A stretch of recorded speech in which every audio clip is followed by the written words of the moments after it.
I start, I'll explain a little bit about why I'm here, how I ended up in Uruguay, right? And what I'm doing here, and I'll tell you about the dinosaurs that I found today. And then we'll talk a little bit about career and working in the United States and the entertainment business and all of that, if that's helpful, right? So you guys are working in learning video game primarily. How many? Give me a sense of who is the crowd? Who are we talking to here? Levanten la mano. A ver, ¿quién estudia animación? Animación sola, sí, más o menos con su perfil. Animators, videojuegos. Las dos, levanten las dos veces la mano. Video games, contabilidad y ingeniería química. Engineer. ¿Alguien más? Dirigente de la AUF. ¿No? Todos los que están allá atrás, ¿qué hacen? Multimedia. The multimedia students. Okay. All right, so what did you say just now? Because I have no idea. Oh, just making fun of them, but yes. Animators and video game multimedia designers and an engineer and some random spies, I guess. Okay, good. All right. So media makers, yes, as a broad scope. All right, because that helps me focus a little bit. All right. So let me. I'll drive you crazy because I keep wandering. It's what I do. Okay, good. Okay, so let me tell you about the dinosaurs. So today, one of the things that I'm doing, the main thing I'm doing now, is I thought it would be a good idea to talk to kids all over the world and ask them about their lives. And I'll explain why and what that's all about in a minute, but just to give you a sense of what this was like. So I was at the school called Brazil. Do you know this? Old school, right? Really gorgeous building, very noisy inside, really, really loud. It may be the loudest kids I've ever seen anywhere in the world, right? We're in a room, we're in the library, and the light is wonderful. I don't use powered lights. I use natural light because I want natural skin color on the video interviews. And I used very, very small cameras, very, very small microphone, just everything, because it's an 8-year-old kid and we don't want to scare them, right? So, and I'm asking them all sorts of questions about, do you think there's heaven? You know, so these are hard questions, right? So I start feeling the floor rumbling a little bit, and I'm losing focus on the camera a little bit, and I can't figure out why, but it feels as though there's like vibration in the room or something. And then it's like, oh, whoa, what was that? And then it's like, boom, boom, boom, really loud, and things are shaking all over the place. I'm like, all right, obviously it's dinosaurs, right? So it gets so loud that I can't hear the kid, who is, of course, speaking in Spanish, and I can't hear the translator who's working with me, who's one of the teachers. And we're looking at each other going, what did she just say? It's like, it's just getting louder and louder. It's like the dinosaurs are now beginning to attack our building.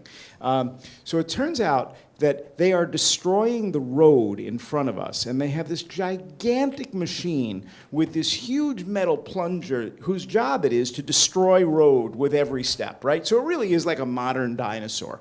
And it is shaking the entire building. It's like, I came all the way to Uruguay to interview these little voices.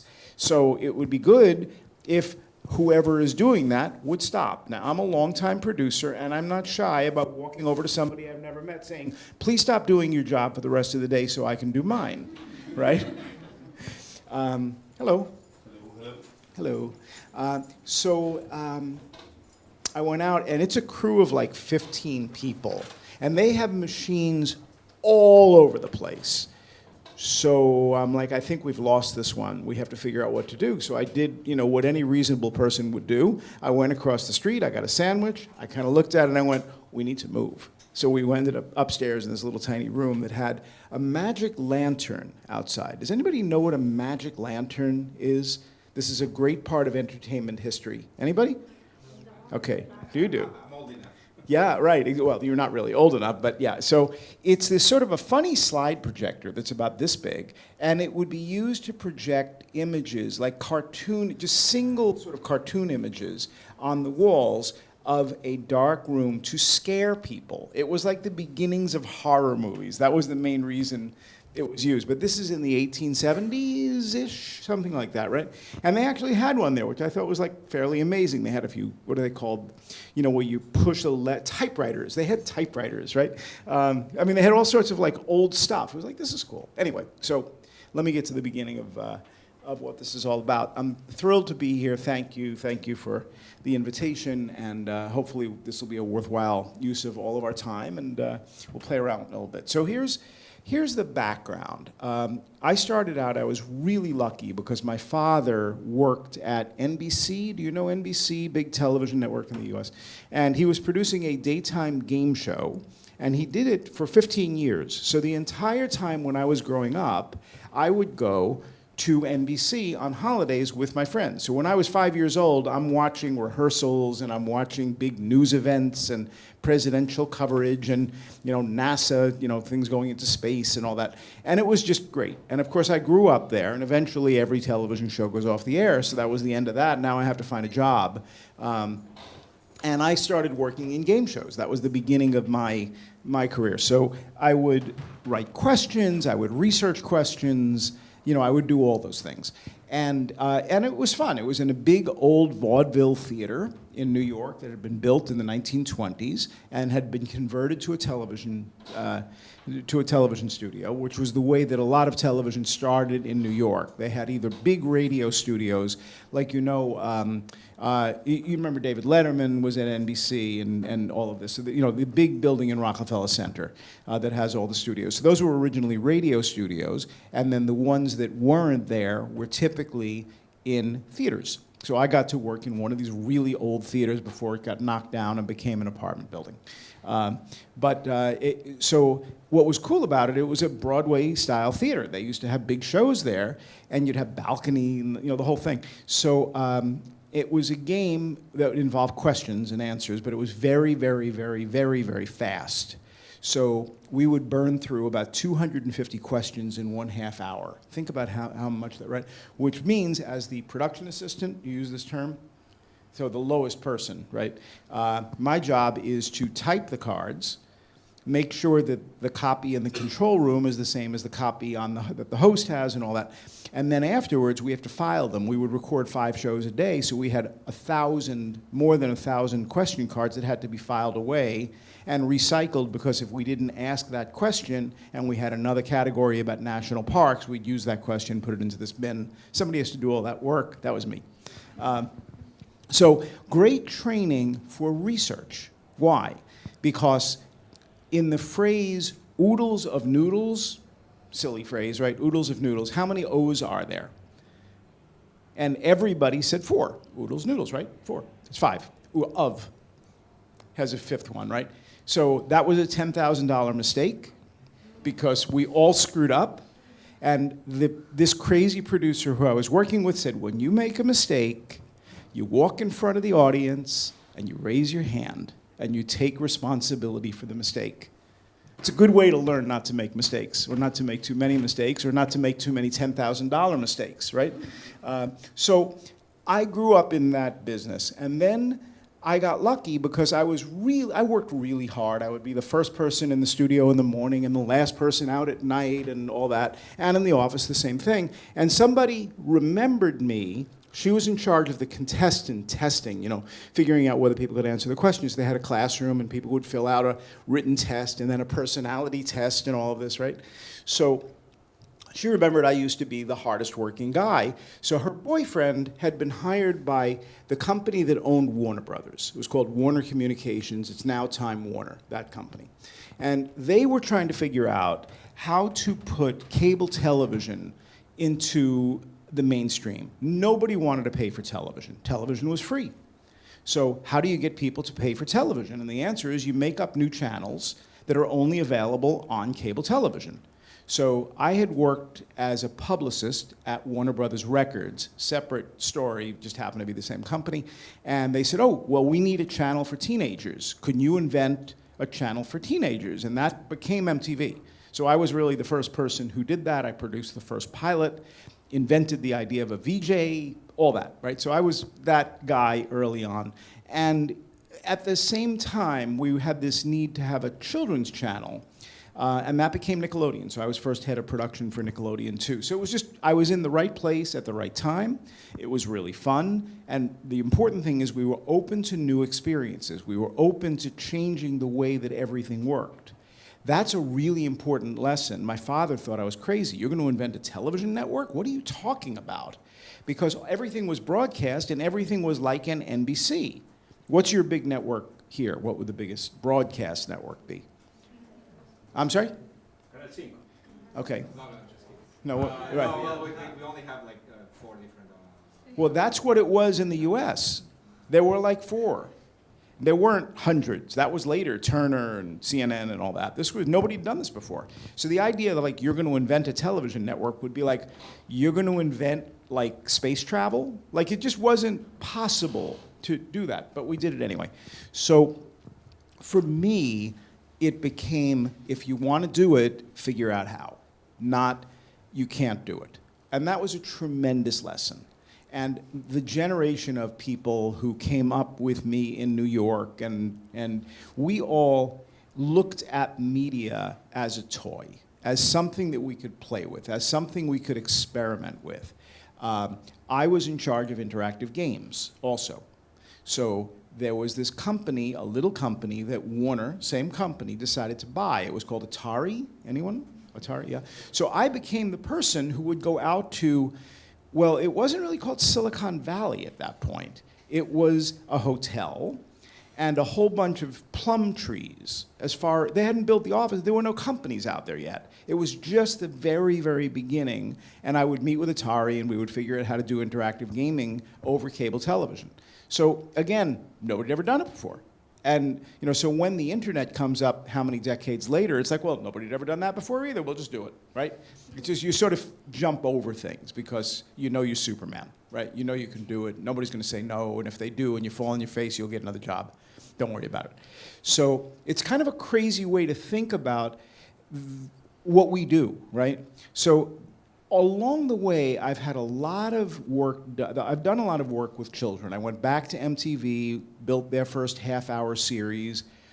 If you look really hard on YouTube, you'll find a show called Remote Control. It was the first original MTV series, and I was one of the people who created and produced that. Nickelodeon also needed its own original shows. Everything was acquisitions because they were too small, so we would just buy other old stuff. And that was called Double Dare. I don't know if that ever made it here, but a very silly show that primarily involved, if you answered a question wrong, you'd get slime on your head, right? That was, yeah. I did not invent the slime. I have friends who invented the slime, I didn't invent the slime. So there was this culture in New York, and we would start making things and all that. So at the same time, I'm involved with floppy disk software, I'm developing games, I'm Monopoly, yeah? The board game. So the company that had published that for a long time was a company called Parker Brothers. And I was the national spokesperson for Parker Brothers. So when they were doing handheld electronic games, I would stand on television next to this giant game and explain how this worked, right, on national television. So that was fun. Kind of a crazy, so I've been in and out of the game part of it, books on audio, almost everything that's been new, I've been lucky enough to be a part of, right? So along the way, there was, in Silicon Valley, I was out there a lot, there was a company called Bruderbund. Familiar at all? For those of you who are following the history? Yeah. So this was actually 2 brothers and a sister. So Bruder, brother, right? Bund, group of, I guess? I think, I don't know. And we liked each other. I was writing a newspaper column. I've done a lot of stuff. I was writing a newspaper column for the New York Times Syndicate for about 100 newspapers. And and I knew about these companies because I was starting to write about them. And there weren't floppy disks yet. It was still audio cassettes. Okay, and they would sell them in baggies, in little and they would have, it would be like a little hang tag thing, and then somebody would type the instructions, and often it was like carbon paper, like it wasn't like nothing had been invented yet. It was like doing video games in the Stone Age, and I got to know these guys, and they had this idea for a game about geography where a group of spies or something would go around the world and like steal the Eiffel Tower. And they said, so what do you think? This is a good television show. I'm like, no, it really isn't at all a good idea. But it could be developed into something. But everything is so new that the only people who know about this game or Oregon Trail, which was another very early video game or computer game, is teachers. But it's not really being used in homes because nobody has a home computer yet. So that's just starting. And as teachers are asked by parents, can you recommend, we're going to buy a computer. It's going to be our first computer. We're really excited. Can you recommend any software? The teachers would often recommend Carmen Sandiego. So that's where this began. So now, could this be a television show? I'm like, maybe. So we're out having sushi in Silicon Valley. I'm just visiting friends. I'm visiting the friends at Bruderbund. And they say, so what do you think? I'm like, well, if you were to do it, I don't know if this is going to make a lot of money. They're like, doesn't matter, we're going public. If this would help sell, increase the value of the stock, that would be worth a lot more to us than licensing. So I said, why don't you license it for $1 and go to the top public television station in the country. We have different stations in different cities, right? So the one in Boston is WGBH. I wouldn't expect you to know that, but there we are. It's just one television station. And they are a major supplier to PBS, which is our non-commercial national network. And I said, good luck, let me know what happens, let's have some more sake, and we're done. 3 years go by, nothing happens. I forget that I had the conversation. I'm at a lunch, I'm writing a book, and I need to know how the syndication business. Somebody working in a syndication company is kind enough to explain to me, and I get interrupted by a phone call from my wife. I'm worried that, somebody died, right? But it's like, because there's no cell phone. So this is like, Mr. Blumenthal, you have a call, and it's like, so they bring the phone to the table, right? Like in Hollywood, it's like, okay, I've never had that happen to me before. And what is this? Well, PBS to do Carmen Sandiego, and they would like you to produce it. I'm like, oh, so they knew all about the conversation over sake. And they're like, no, what are you talking about? Like, what do you mean? So it turns out that through a completely independent route, they found me and knew that I knew a lot about all of this stuff and said, can you create the show? So I'm like, well, have you done any work? And they said, well, we did a pilot. I said, well, and they're like, PBS hates the pilot. They don't want to show it to you because they're afraid that you'll walk away. It's that bad. Okay, that's a really important thing because they were so embarrassed by what they had done and spent $250,000 on, I think, that that I would use it as a weapon.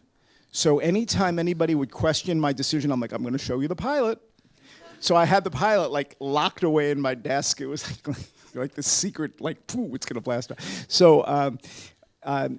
So now we have freedom and a creative staff in New York who grew up with all the Nickelodeon shows and all of that. This is the people you want to do. They're not afraid, right? They're not afraid of doing things that are different and new, and they're certainly not afraid of being really, really stupid. And really stupid is what makes David Letterman work, right? This is the culture. So we're like, so we could do a really stupid show for the top educational network in the country. Sounds good, right? It's like, it's perfect. So one of our rules on this version of Carmen Sandiego was, well, is it stupid enough for national television? If it is, we should do that. So first day, I get hired, and I look at an atlas. And I'm like, I got to teach geography. So how's this going to work? I start looking at, and I'm enough of a geek that I can look at the atlas and dream about the places I'll go, like Uruguay someday or something like that. But I'm thinking, I don't even know the capital of Australia. Anyone? Yeah, but did you know, was that an easy thing? Because it wasn't for me. So I would walk around asking people, do you know the capital of Australia? And they're like, Brasilia? It was some new thing, right? They invented a capital? It wasn't really, yeah. So as I started asking people, so geography, they're like, yeah, no, I don't have it. I know very little. I'm like, well, let me go find out what kids know. So I'd go into classrooms, and I'd say, here's index cards, write down everything you know about England. And I'd give it to the teacher too, and then the teacher would write down Eiffel Tower. I'm like, whoa, okay. And the kids would be like, French fries? Like they knew it was from another country, but they weren't really sure what a country was. So it was like, okay, we're gonna have some fun. So I'm like, well, we'll work with the National Association of Geography Teachers or something. There is none. So now it's like, I'll make a list of things I think ought to be national curriculum for geography because I have an atlas, like, and I collected stamps when I was really little. Like, there's no basis for anything. So we just invented it as we went, and that was the first year. And then we won a Peabody Award, which is like a Pulitzer Prize. It's the highest award in American television because we were being really stupid and also we were making people laugh, but they were really learning. They were learning a lot and they were learning quickly. And now there's articles being written about us and it's become a really important, iconic show. And we partner with National Geographic magazine who says, well, we don't actually have any staff that knows this stuff too well, but we'll hire freelancers and you can use our name. It's like, okay, that'll work. So, I mean, they were really helpful. They had a children's magazine and we did a comic strip in the children's magazine. They were a really good partner. But the idea of researching geography information was just not something that it wasn't a thing. That's what we would say. We wouldn't have said it that way now, but it wasn't part of the culture. So I never left my curiosity about, well, what is it like around the world? That never left me. So those early days of building the Carmen Sandiego show, which you can see on YouTube, there's some episodes, and I'll probably find a way to convert a full episode up that looks good, because all of it is off the air. So in thinking through, well, what do I want to do? Because that's always the problem with a creative person. It's like, I don't know, what do I want to do next? And then I'm 8 years old again, right? So the question becomes for me, well, I really need to not do kid stuff. I need to be a corporate executive. So I become a senior executive, a senior vice president and all. It's like, okay, this is fun. And it's not as much fun as making television. Not as much fun as making media, but it gives you a lot of responsibility. It gives you money because it's a better salary, right? It gives you a little bit more stability, although not as much as you'd think. And in the process, I'm learning a lot about how the world works, and I'm writing about it a lot, and it's really kind of fascinating, but I'm thinking I'd really like to go back into television production. So we formed a production company, and we started selling a lot of shows to these baby networks that had just begun, some of whom had the head of programming that was like our production assistant on Carmen, right? Everybody kind of moves up pretty fast. So we started working for History Channel and Food Network and other channels that you may have heard of. And it's fun. It's like this is working. We're in a studio again, but what I learned was that the Carmen Sandiego show had 150 people working on it. It was one of the biggest television shows ever done in the United States as a series. Like, oh, I didn't know that. We just knew that, we had a prop department and they liked to blow up the fish tank. And it's like, oh, that was too much explosive. Let's cut that down a little bit. But, I had a bunch of people who were wonderfully crazy. And we were at a time where during Carmen, when the world was changing, like Yugoslavia was like, yeah, let's not do that anymore. So now, have any of you ever had an experience working with the graphics of maps, like the coloring of maps? So it's a complicated thing because you can't have two adjacent territories the same color, right? So it's this sort of ultimate geek out puzzle. Now, our maps were 35 feet. Okay, it's a pretty big map, considerably bigger. Maybe bigger than this room, maybe 1.5 times the size of this room, right? And on the floor is painted, for example, South America. So if you're painting South America, well, you got these couple of little tiny countries that are too small to see, and then you have Brazil, right? And it's like the whole map. So you have to figure out, okay, if a kid is going to run and place something to identify that place, it's got to be big enough for the marker. So some places in Europe, for example, very small. I think Uruguay was just small. That's okay. So in Europe at this time, at exactly the time we were painting the maps, Yugoslavia becomes, oh, new country, now we have Slovenia. So my art director, who's a good friend, says, okay, I think I have to repaint the whole map. Because she changes this one to green, that means this can't be next to this, which can't be, and that means over in France, right? So I'm like, okay.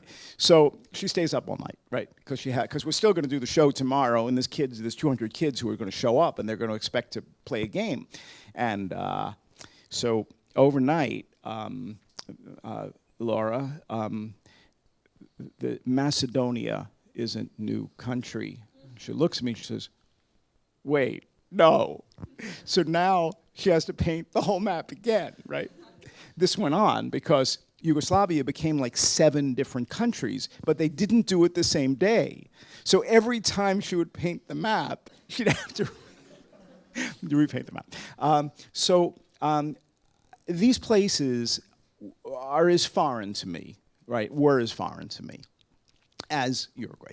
It's a place on a map. I think I may have owned some stamps when I was collecting stamps. And then Anthony Bourdain does a Montevideo hour, right? Do you know this at all? All right, that's why I'm here. That was my only bit of information. And then I contacted you, but it's like I need some information, and he became a really good source of information about places that I'd never seen and never understood and all that, right? So all of a sudden, I'm in Slovenia, and I'm interviewing kids in Ljubljana, which may be the coolest thing to spell on earth, right? With the L's and the J's and the B's and all that, right? And it turns out there's real people who live there who knew. And it's a lovely, lovely city. And they speak English and Slovene. And Slovenian, which means the same thing as Slovene, I think, but I'm still not completely sure. So now I'm starting to I should start going to these places, and Slovenia was one of the earlier places that I went to. So I had been running a nonprofit that owned the Philadelphia public television station. And I decided that local television was a thing of the past, and I didn't have any interest in doing it anymore. And that's why I built 8 puppets with people from Sesame Street so that I could explore global poverty and the United Nations Millennium Development Goals. And we won't do that today because this is getting really complicated really fast, right? But along the way, I got this idea that things in the world are changing really fast. Like when you give billions of people a handheld computer, they're going to know a lot, and they're going to explore a lot, and they're going to be able to, and they can see each other. Could never do that before. They can talk to each other. And if you're 9 years old, you know something about time zones because you're waiting for so-and-so to wake up in Delhi so you can play Minecraft with them. Right? That's how you learn. That's why, right? And how many of you have been, you guys are gamers, so, right? So, right? It's just sort of, this is now the new reality. Adults are pretty far behind for the most part on this, but the kids aren't. So I'm like, something's going on that's different from the way the world felt 5 years ago or 8 years ago. And I don't understand what that is, but it'd be interesting to find out. So we start there. So I started thinking, and by now I'm a visiting scholar at the University of Pennsylvania, which is a top Ivy League school in the United States. And how I got there, I'm not really completely clear, but I'm thrilled that I'm there. And I'm there for a period of time, and now I'm realizing that being a visiting scholar at a US university who really is more interested in the world than only the US is starting to make less sense than it did at the beginning, but we all learn, right?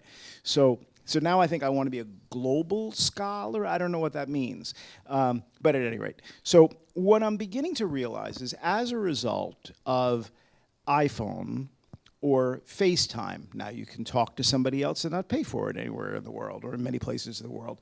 And then you add the idea that we have moving video that any of us can record. Well, that's a big change, right?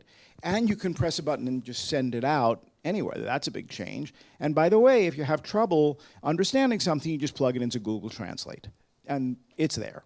And we know that machine learning and AI and all that stuff and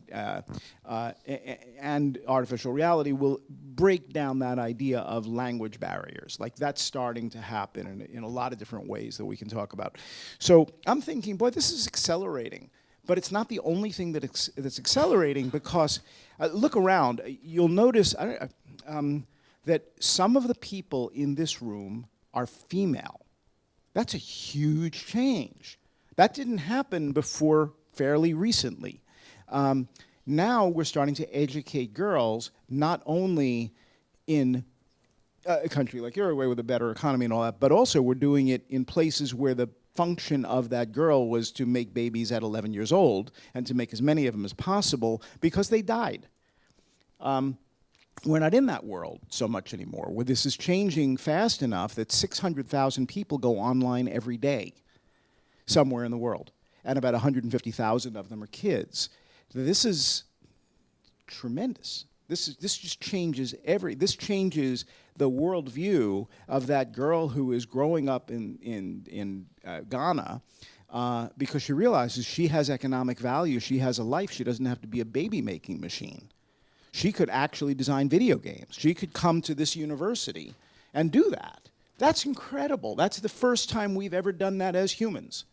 So, you know, when I mention that to typical adult, they look at me and go, yeah, that's not a big change. I'm like, nah, I think it actually is like the Industrial Revolution meets the Renaissance. Like, I think it's that big a change. So I started looking at what's the history of this? How long have we been doing these kinds of things, right?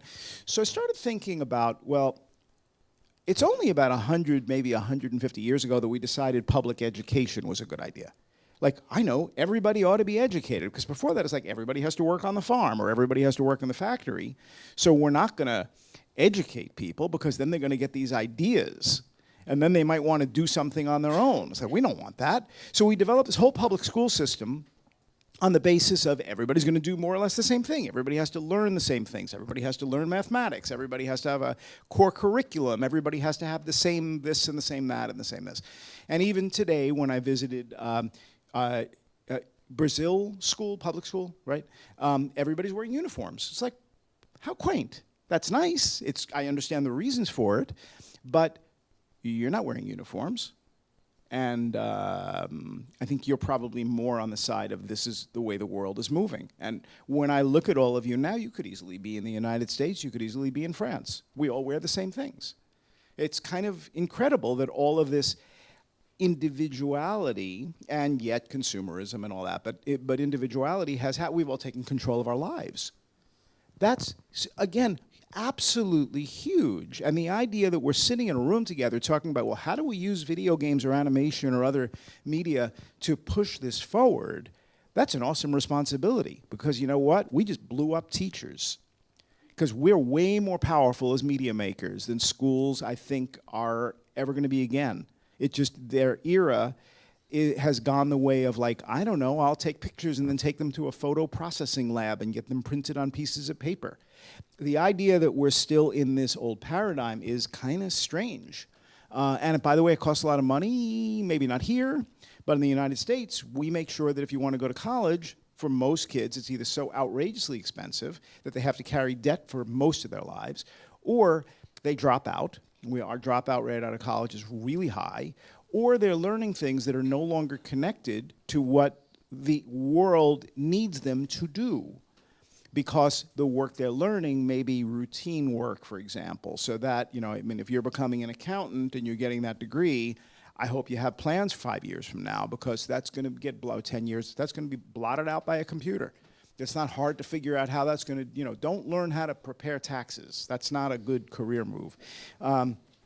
So when did this begin? How did this happen? And I blame Tamagotchi. You remember Tamagotchi? Yeah, I think it's all about Tamagotchi, right? Because for the first time, you got these little kids who are like, I have this digital being, and it's real, but it's not, but it is, but it's not, right? So, and you're taking care of it, and you're paying attention to it, and you are obsessively using phones or whatever, right? Like, it's the first time we're like, I need to connect to a gadget, and this is now becoming the most important thing in my life, and I don't really care about anything, right? It's like this crazy behavior. So I think it sort of begins with that, certainly with that generation. And of course, those are the same people who are like, well, of course, I'm going to learn Premiere Pro from, 4-minute YouTube videos, and I'm good with that. That's okay.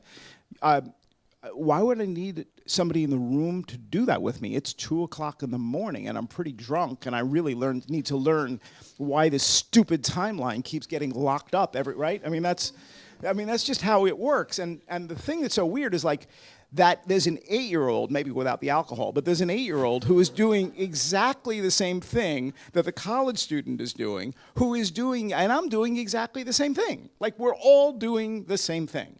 So the next thing I blame is the British baking show, right? Do you guys know the British baking show? So, I'm sorry? No, is it called Master? No, on Netflix. The Great British Baking Show, where they have like, it's a competition show and they're in a white tent. The same format. Same format, okay.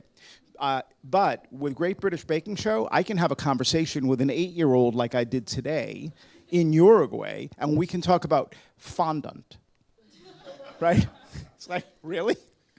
So now I have the same interest as an 8-year-old kid, and I'm like, wait, did you see the one? Like, how do you do the roses with that? Because it looks really hard, right? And she's like, oh, it's easy. You have to use this kind of a knife. It's like, well, are you kidding? So now we are all learning the same thing, and we're learning it in the same way. And by the way, nobody is stopping it go and collecting school along the way, right? That's not what we're doing. School is part of it, but even that 8-year-old is like, I like my teachers, but YouTube, Netflix, whatever, right? So, so there's a bunch of different factors that are kind of driving this. And the thing that's so weird is they are navigating as an 8-year-old a world that was never designed for an 8-year-old. It was designed for adults. It's not like Netflix was like, oh, and here's a kid's interface. It's like, no, if you want to watch something weird on Netflix, you probably can. The only problem is it's tracked and your parents will find out and they'll never let you out of the house again and all that. But, or never let you watch it. So as we find our way through all this, it's becoming more complicated because we not only have the real world and the media to be accessed, there's also all of that AR and VR and all these other layers now that we're beginning to add, and I'm sure you guys are talking about that, right? So now it's what version of what are you watching, and so I'll give you an example. So in Uganda, which was the first place that I interviewed kids, there are these, not really movie theaters, they're really more like a shack, and they have 2 screens up, video screens, and they're showing action, like Asian action films from the 1980s, and it's all guys, and it's really hot in there, and they're just benches, and it's kind of dark with a dirt floor and all that. But videos are pirated, and they have VJs. There's somebody who actually is doing play-by-play during the movie. And the reason you watch this movie or that movie or this pirated version of a movie is because the VJ is awesome. It's like, oh, I want the VJ, I want that version of the movie with so-and-so on it, right? So it's like, okay, so here's this meta layer, right? On top of the movie itself. Now you're just not watching the movie, you're watching the movie and the narrator. So think about that in terms of personalizing a video game or personalizing an online experience, right? I mean, you have all those other things. So you may not be like playing Minecraft. You may be playing Minecraft. So think about what's the thing called where you're watching people play video games? Twitch, right? Yeah. For some reason, I can never keep that in my head. So we have a lot of things that are happening kind of at the same time. And when somebody says, "Well, we really need to teach media literacy," I'm like, okay, I remember that phrase from 1988. It was useful at one point, but now it's really about clear thinking. It's not about media because all of this is everywhere. So it's not just about becoming literate about use of media, it's becoming literate in how your brain takes in information and what you do to process it. So it's become a lot more sort of advanced. Now, if you're a school teacher trying to manage a 3rd grade class of, crazy people who are little and, are full of energy but aren't necessarily designed to be sitting, in a chair all day, it's a little hard to have this conversation because they're like, yeah, but I have my reality. It's like, well, you do, but it's different from the kid's reality. And that's sort of the most important piece of this. It has changed that much, and it's changed that quickly. So, when you're trying to figure out, like, what does a teacher do? I ask 8-year-olds, so what do you think you need a teacher for? You just replace it with an iPad? They're like, well, they're nice. I'm like, okay. They're nice is a good start. What do you want them to do? And one girl in West Virginia, in the United States, an area that is primarily known for the chemical factories that are still seeping all sorts of bad stuff into the ground, so everybody who's a kid who's smart in Charleston wants to leave. So I'm like, well, so what do you think about the schools? And they're like, yeah, no, they're awful. So we think that maybe for special needs kids, teachers are necessary. Other than that, we really could replace everything with an iPad. They're already there, okay? So I'm like, but, you know, isn't this helpful? They're like, it just isn't. So there was a teacher strike. There was a big, big teacher strike to try to modernize salaries and work practices in West Virginia. And the kids went out on strike with the teachers. Like, because they know this is like a ridiculous paradigm. It has become something very different. The idea of school clearly needs to change, and it needs to change in a big way, but the purpose of the institutions, any institution, is to maintain the institution, right? So, and then to provide the services. So it becomes a radical discussion in ways that, unfortunately, you know, it never should be, because the idea here is so that we all kind of develop some learning. But now we're really depending on Google for our learning through YouTube, but we're sort of depending on each other, but they're the gatekeeper. It's like, yeah, what could go wrong? That's a really good idea. And then we have the fun thing, right? So, you know, the reason why Where in the World is Carmen Sandiego worked as well as it did is because we were having fun.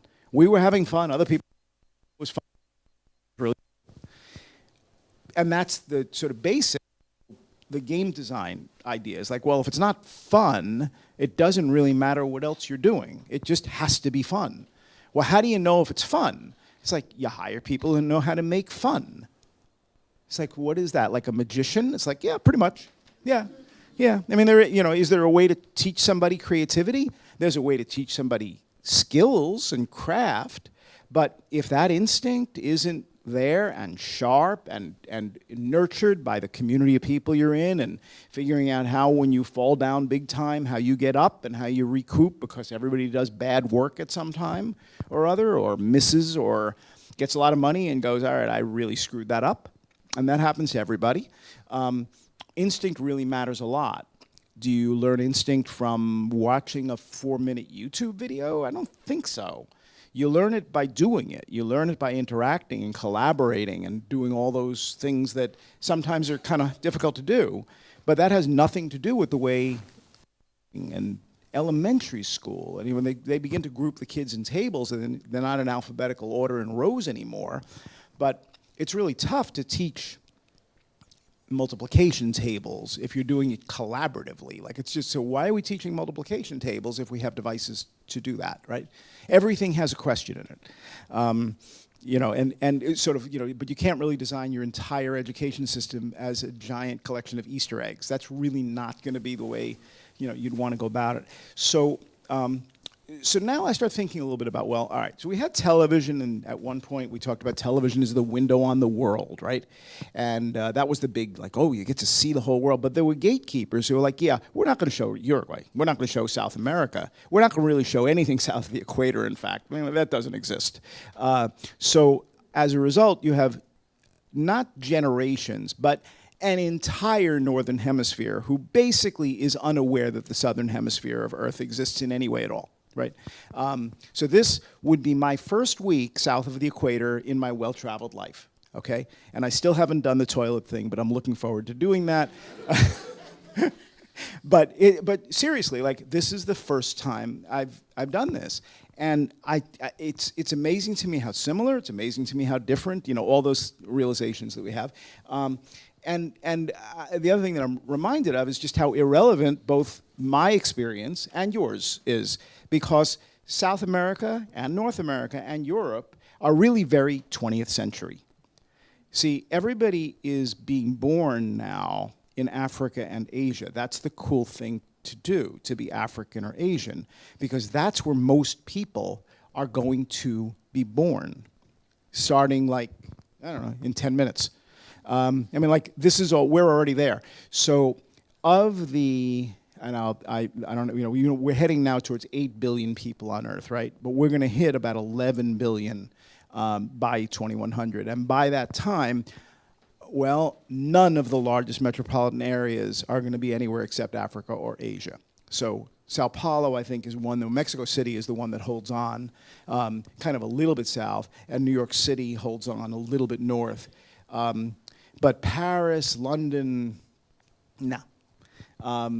So the places that do become important, and I can't remember them, so you'll excuse me as I thumb through here. Sorry. Yeah, here we go. So in 2025, which is like a minute and a half away, we have these cities among the world's 20 population centers, top 20 population centers. They are Tokyo, Sao Paulo, Mexico City, New York City, Beijing, New York, Los Angeles, and Rio de Janeiro. Okay, that's the list. Everything else is in Africa or Asia. In 2050, so these kids will be adults, but they'll be very much at the middle of their thing. The only cities that are not, the only large metropolitan areas that are not in Asia or Africa are New York City and Mexico City. None of them are in Europe. By 2100, every single one of the world's largest metropolitan areas are in Africa and India.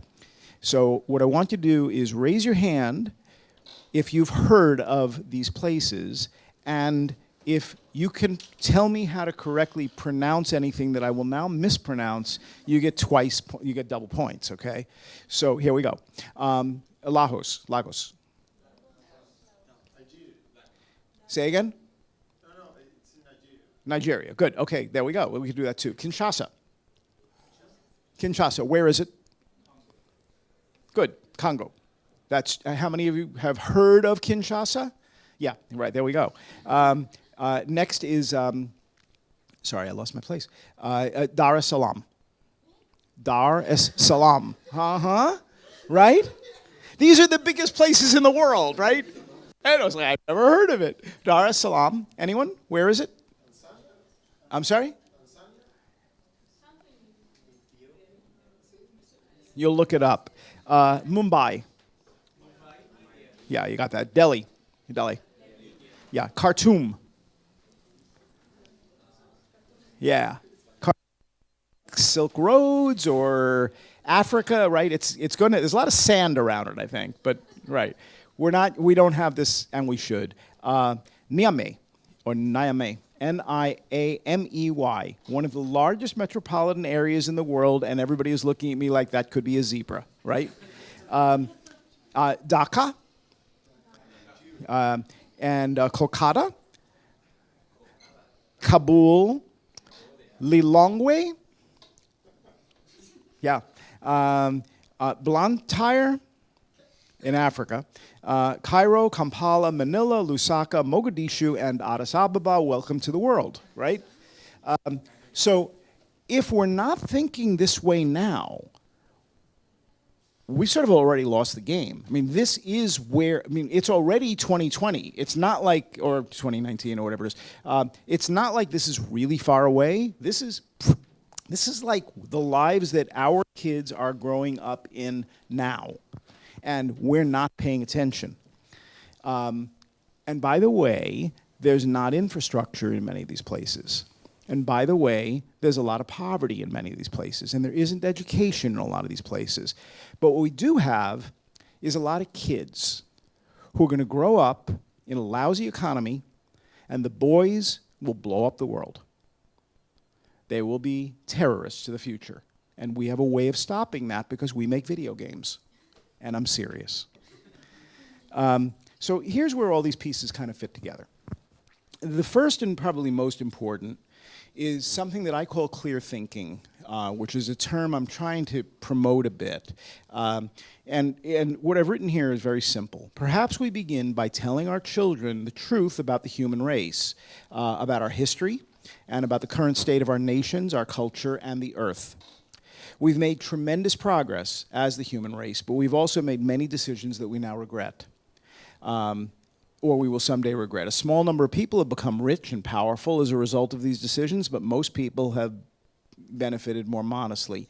And many more people have been damaged, many very badly, or destroyed by these decisions. And you can pick a continent and pick the Holocaust you want, right? Everybody's got them. The earth and the animals have been badly damaged too. Many more people have been, we're not sure whether we can make everything better, and some people don't want to try. Now, if that's the starting place, what do we do? And we're looking at all these nationalist governments and all these things that are, that are happening now politically, which I think are very much a reaction to, we are enabling everybody on Earth to be connected to everybody else on Earth and to every morsel of information. Now, you can inject some fake news in there.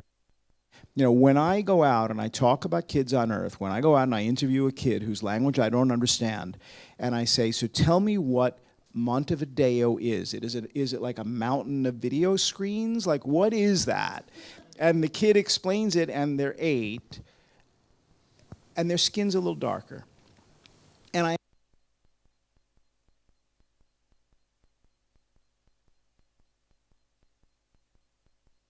I'm not sure is this still, yeah.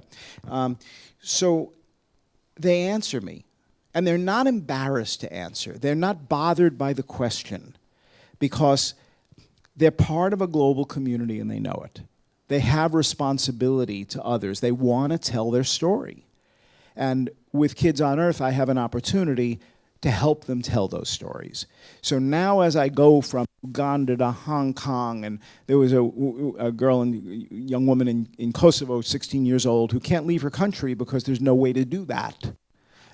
So she told the story about her father and her father's friend who was killed in front of him during the war. This goes back to the Yugoslavia stuff. And I'm finding that there's an openness, there's a willingness to chase away the idea of another and other. And if you can't really make the other work, it's really tough to generate hatred. So when you start thinking about avatars and you start thinking, well, why don't we have one that's green and one that's yellow and all that, right? There's an underlying mythology here that we're all supporting in a big way. We're saying that there is a similarity. So today, Juana, her name was, beautiful girl, 10 years old, really piercing dark eyes, wonderful skin, beautiful head shape, just somebody who is just an exquisitely designed human being, right? And I say, so what is it like? What does it mean to be pretty? And she's like, I think my eyes are pretty, but I don't care. It's not important. I said, well, don't you think when you're, a few years, boys are going to think it's really important? She's like, that's their problem. I'm not interested. And if that was an unusual thing, but it's not. It's what I'm hearing from everybody, that it's what's in here, that I want to learn how to be, this is a kid in Kentucky who's living in a trailer who's talking about whether to take the 5-year program in pharmacology or the 6-year program as an orthopedic surgeon, and he thinks he's made the decision because, kids are learning so fast and they're learning it so early. And they're learning it by watching and observing. And when you see the 1.5-year-old kid in a stroller and they're swiping videos, right? It's like, of course. It's like, Mom, my Wi-Fi's off. Okay, to restart? Yeah, I rebooted. I don't know. So when you think about all of that that's happening and how quickly it's happening, it looks like something might be going on. But then when you start looking at how long people have lived, for example, in 1960, the average longevity for a human, I think, in the United States was 70 years old. These kids are going to live to 90 and 95 and 100, right? They're going to be around a long time, and there's going to be a lot of them. There's going to be more than we've ever had before on Earth. We have to feed them, got to figure out how to school them, we've got to do all that, or how not to school them. But underlying all of this is humans make progress. It's what we do. There are times when political or economic or anything else, it pulls it back a bit, right? But when you look at the trend lines, and if you haven't heard of a man now deceased named Hans Rosling, who's done some amazing videos about the combination of health and wealth and how all of this has grown over the last couple of centuries, and how we are all becoming healthier, more educated, better connected, more world, all those things. It's all happening. We're all in the middle of it. I wish I was younger because I would experience more of it. You guys are in a real sweet spot. The game now is you got to figure out how to play this, because if we do this right, we end up with a tremendously successful society out of a science fiction book, right? We just end up being able to create knowledge, create personalized knowledge, to be able to do all these wonderful things in helping one another to understand the world. If you don't design that particular video game that becomes that hit, then those boys who have nothing to do because they're growing up in a crappy economy in Asia and Africa or whatever, are going to blow up more buildings. They're going to take over things that are really scary. They will support politicians who don't make the kind of progress that's necessary. So this is very much a political statement. We need to be doing work as creative professionals that engages people's minds and shows them that there is a unity about the world. And I did that in part. So on the one hand, it's like, yeah, this is nonsense. I'm like, yeah, okay. But you see, I produced this show and I changed a whole generation. I know you can do this and still be in the entertainment business and have a lot of fun doing it. But now I'm going one-on-one with kids in all sorts of different areas, and I will be talking to kids who are refugee kids and and displaced, and I'm trying to arrange to speak with kids who can't see and other special. I want everybody to feel as though they're equals in this, because they are. But I can't do this alone, and I certainly don't understand the clear thinking nearly as well as all of us collectively could.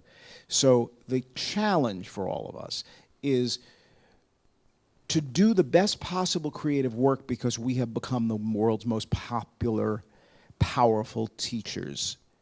It's in our hands now.